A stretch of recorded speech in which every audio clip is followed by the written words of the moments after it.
and welcome back to Gapey's Garden. It's middle of October and not a whole lot left in the garden. This here is the in-ground garden that I have, and all that's left here is some cabbage that I've been letting the chickens nibble on. So they've pretty much eaten all the exterior leaves off of it, but the middle is still pretty intact. And then next to that we have some papalo. I have two of those over here. That's a Mexican herb that's kind of similar to cilantro. It's got a really strong flavor, so you only need a little bit when you use it. And then we've also got some romaine lettuce back here, and one kohlrabi that I just didn't have room to put with the others. So this is getting covered when I let the chickens out so they don't eat it all, so I've been covering it with this plastic here. And then we've also got surprisingly, some zucchini still growing here, and there's just a few in there. It's been raining a lot, so I'm not expecting it to last too much longer. And the chickens, I think, have been nibbling on some of that as well. And then we also have some flowers still in here, some borage there, and some California poppies there. And we also have cosmos, which are looking like they're almost done here. But you can see all this stuff that's sprouting, that's all borage. So it's not going to get very big because it's too late in the season, but that's all volunteers from probably earlier in the year. And let's go over to the raised beds now. Say hi to the chickens.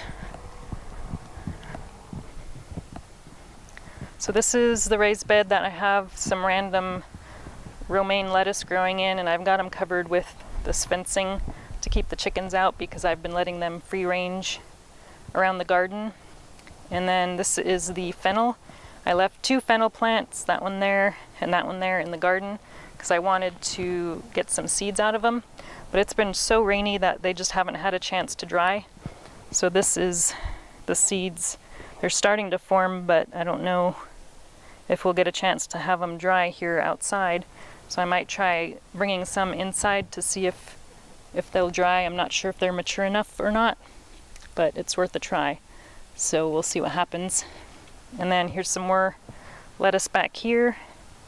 And then we have one vine, well, actually it's, I think 6 vines or so back here of beans. And there's 2 different varieties back here. One is Papa de Rolla, the one here on the right. I think this one here. And since it's been so wet, these haven't had a chance to dry. But these ones that are more yellowish, those are pretty much ready to harvest, and they can finish drying those inside. But these are, I think this one is, it's called Homestead, something Homestead, but it's a nice white bean. So I'm gonna pick all the ones that are yellow and try and get those to dry inside. And that's it for this bed. Oh, and I had some buckwheat growing in here as a cover crop, so I've already chopped that down. So that's what all this chopped stuff up here is the buckwheat. So it started flowering, so that's when you want to chop it down and I just let it sit on top to decompose. All right, let's go check out this other bed over here. So this bed has the most stuff in it. So I have it covered with a hoop house to keep the chickens out. And this here is a ivory Gaia melon. So the vines have already completely died, but there's some melons that might be harvestable. So I'm gonna be picking some of those here pretty soon. Oh, there's a mushroom growing next to that one. I think they're supposed to get a little bit wider, so I'm not sure if they're ready or not, but I need to pick them before they go completely bad.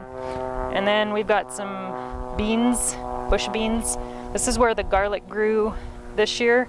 So as soon as I harvested the garlic, I started growing these bush beans. So we have borlotti beans, which I harvested a bunch of yesterday. So I'm not sure there's too many on the bushes right now. But we also have some other varieties. Can't remember. I think this is the jade bean. So we've got some of those, and then we also have a couple others back there. I got all of these from seed swaps, so you can see a bunch of beans back there as well that are ready to harvest. And then this is the Calabrese cabbage. I don't typically grow cabbage, but I thought I'd give it a try just for fun. And it doesn't do really great here. You can just see a bunch of little small heads, but I did harvest a fairly decent sized head on that yesterday, and the rest of them have a little bit of ways to go. And this is another row of cabbage, and this one isn't doing quite as well as the other row.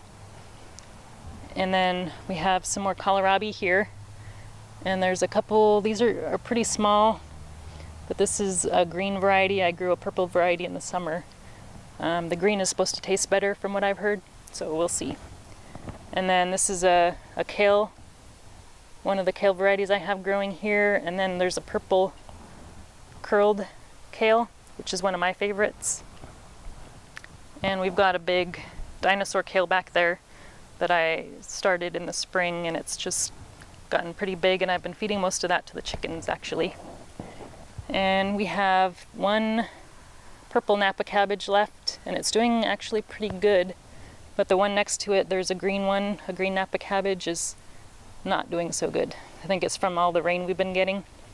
Oh, and I also have some scallions. These are purple scallions that I have growing in here. And let's see, right next to that bed I have the blueberries, and they're starting to get a really pretty color. So some varieties get a lot better color than others. So that's pretty, that one's probably the prettiest one. We have another one back here that's turning red. And we've also got a rhubarb in here. So this rhubarb has been going all year long, and it's not in a very good place because it's kind of crowding out the blueberries. You can see this one here, this leaf, is kind of going into the blueberries, so I need to trim this back and probably move it. And also in this bed over here we have some Blue Vates curled kale right there. And then in this bed, this is where some of the tomatoes were, and all that's left now are some flowers. So these are some zinnias here, and this is an edible chrysanthemum. Oh, there's a little pollinator on that one. And also some marigolds. So this is a single petal marigold. That's pretty cool. I like it a lot. I think it's called a Mexican variety. And then this one is a more full, your traditional kind of marigold. And here's another edible chrysanthemum. This one has kind of a bicolor flower. That's pretty neat. And then this is my monster zinnia. These blooms just get really big. I like those a lot. And this is another bed where the tomatoes were. These were the cherry tomatoes, and all that's left in here again is just the same types of flowers that are in the other bed. Oh, also in this bed back here, we have this one's not looking so good. Maybe we can save some beans off of this one, but this is the Chinese long bean. The leaves are completely pretty much dead, but there's some beans on here that look like they're still good. So I could probably harvest some of these, and they're still looking pretty good. And then down below there in between is beets. So I have some golden beets in here that are kind of overdue for harvesting.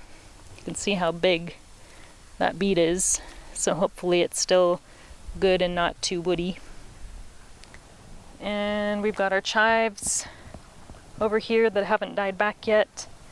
And we have some carrots that have been in the ground since I think March. So you can see, let me just pull one out and show you. This one's not too bad.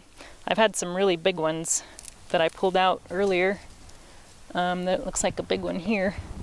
Let's just pull that one out. Yeah, so this one's the Amarillo. It's a yellow variety. And then this is the Nantes, which is a nice orange, really flavorful carrot. I really like that one. But they both get really big and don't get woody at all, which is really nice. And then behind me is the herb bed. We have some really nice looking sage. We have two types. There's this one. Actually, I think this is a different one. This one might be a different one than this one. It's got kind of thicker leaves. And then we've also got a variegated variety. And behind that is that's a golden oregano, but it doesn't get very yellow when it's not sunny out. So it's been really kind of cool and rainy, so it's gotten green again.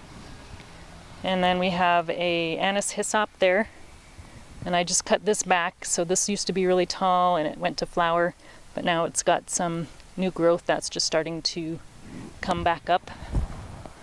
And we also have some lemon thyme. That's right back here. And all these are perennials that I've showed you so far, so they'll come back next year, hopefully. And there's this rosemary, which I planted last year, and it's grown quite a bit since then.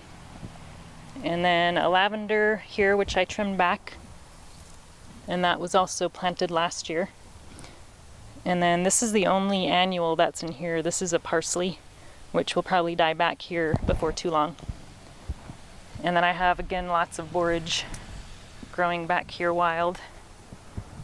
And some sunflowers, which are pretty much dead. And I'm not sure, it's been so wet that I'm not sure we'll get any seeds or not. Let's see. Oh, looks like we might get some seeds off of this one. So I should probably give that to the chickens before the birds eat them. And the other thing we have here is the golden raspberries. So you can see some back there, back here. So this is a ever-bearing variety. So they grow berries pretty much all year, starting in the spring. And they're actually pretty tasty. So yeah, that's pretty much it. That's in the garden right now. We also have stuff in the greenhouse, but I'll show you that stuff later. Thanks for watching. Talk to you again soon.